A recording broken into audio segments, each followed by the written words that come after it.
এই ট্রেডিং এ আমাকে নিয়ে সমালোচনা করো? আলহামদুলিল্লাহ।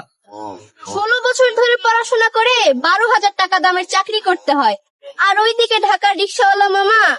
ভাই বহুদিন চুপ ছিলাম, আর চুপ থাকা যাইতেছে না। এই কামলার পোলা আর কামলার মায়া যা শুরু করছে টিকটকে মানুষকে ভুলভাল বুঝাইয়া, মানে তাদের ভিআইপি গ্রুপে নিয়ে, একজন হলো জিটুকে রুহানের চামচা, আর একজন হলো ওপেন শাকিল ট্রেডার হৃদয় আর মানে পুলা সরি চামচা। মানে এখন টিকটকে যা বোঝা যাইতেছে নামের আগে ট্রেডার বসাইলে মানে ট্রেডার হওয়া যায়।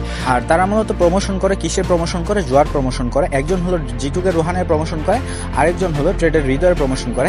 এগুলা হলো জুয়ার এজেন্ট। বাংলাদেশের আইন তো হলো বরাবরই দুর্বল। বাংলাদেশের আইন যদি দুর্বল না হইতো তাহলে এদের মতো পোলাইপান কিন্তু জেলে থাকতো, এদের মতো মায়া জেলে থাকতো। কারণ তারা ওপেনে করতেছে তো ট্রেডিং এর নামে জুয়ার প্রমোশন। কেন আমি জুয়া বলবো এটাকে? কারণ প্রথমে আপনাকে ভুলভাল বুঝায় তাদের ভিআইপি গ্রুপে নিবে, ভিআইপি গ্রুপে নিয়ে আপনার লিঙ্ক দিয়ে অ্যাকাউন্ট খোলাইতে বলবে। তারপর লিঙ্ক দিয়ে অ্যাকাউন্ট খোলেন, ওই অ্যাকাউন্টে ডিপোজিট করলেন এবং আপনি লস খাইলেন। লসের 50 থেকে 80% টাকা কিন্তু তারা খেয়ে নেবে। আর আপনাদের বলতেছে শুধু সিগন্যালের কথা, সিগন্যালের কথা। আসলে ভাই ট্রেডিং বলতে কি সিগন্যাল বা এইগুলা কি চলে ট্রেডিংয়ে? না, ট্রেডিং হলো ফরেক্স ট্রেডিং। আপনি ফরেক্স ট্রেডিং বুঝেন, এটা বুঝতে বুঝতে আপনার 4-5 বছর লাগে যাবে মিয়া।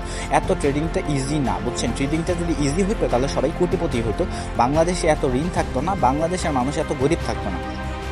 আপনি এগুলো ধান্দামি ফাইজলামি বাদ দিয়া, মানে অল্প সময়ের ভেতরে কোটিপতি হওয়ার চিন্তা বাদ দিয়া আপনি ফরেক্স ট্রেডিং করেন, ক্রিপ্টো ট্রেডিং করেন, আবার যদি ট্রেডিং না করতে চান তাহলে ফ্রিল্যান্সিং করেন, ইউটিউবিং করেন, এবং অনেক ইনকামের সোর্স আছে যেগুলো আপনি করতে পারেন। এদের পেছনে যদি ছুটেন তাহলে ফকির হওয়া থেকে আপনাকে কেউ আটকাতে পারবে না। তাই বলতেছি এখনই সাবধান হয়ে যান এবং অন্যজনকেও কিন্তু সাবধান করে দেন। আপনার বন্ধু বান্ধব যদি থাকে তাহলে তাদের কাছে ওই ভিডিওটা শেয়ার করেন। অবশ্যই তারাও দেখুক যে ট্রেডিংয়ের নামে কিন্তু তারা জুয়ার প্রমোশন করতেছে। আর হ্যাঁ, এদের থেকে কিন্তু ভালো কিছু আপনি কখনোই আশা করেন না, ভালো কিছু কখনোই করতে পারবেন না। এদের পেছনে গেলে জীবন বরবাদ হওয়া থেকে আপনাকে কেউ আটকাতে পারবে না। তাই এখনই সাবধান হয়ে যান, এদেরকে একদম ডাইরেক্ট ব্লক করে দেন। তো গাইস, ভিডিওটি আজকে এই পর্যন্তই ছিল। সবাই ভালো থাকবেন, সুস্থ থাকবেন। আল্লাহ হাফেজ।